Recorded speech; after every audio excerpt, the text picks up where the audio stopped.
पोरगा इंजिनिअरिंगच्या शेवटच्या वर्षाला होता। अभ्यास झाल्यानंतर आई पोराला सांगू लागली, बाळा घरचा नळ खूप दिवस झालं बंद होत नाहीये, पक्कड घे आणि नळ बंद कर। पोरग्याला आईची किटकिट वाटू लागली, पोरग्याने नळ बंद केला। परीक्षा झाल्यानंतर जॉबसाठी ऑफर आली, मुलाखतीला मुलगा गेला।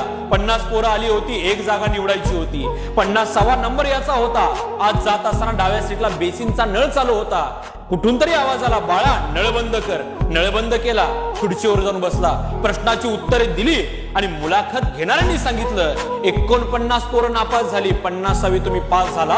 पोराने विचारला असं का? त्याला मुलाखत घेणाऱ्यांनी सांगितलं की आम्हाला प्रश्न उत्तराबरोबर नळ बंद करणार अपेक्षित होता। घरी आला, आईला नतमस्तक झाला आणि सगळ्या जगाला ओरडून सांगू लागला, घड्याळाची किटकिट टाइम मॅनेजमेंट शिकवते, पण आईची किटकिट लाईफ मॅनेजमेंट शिकवते।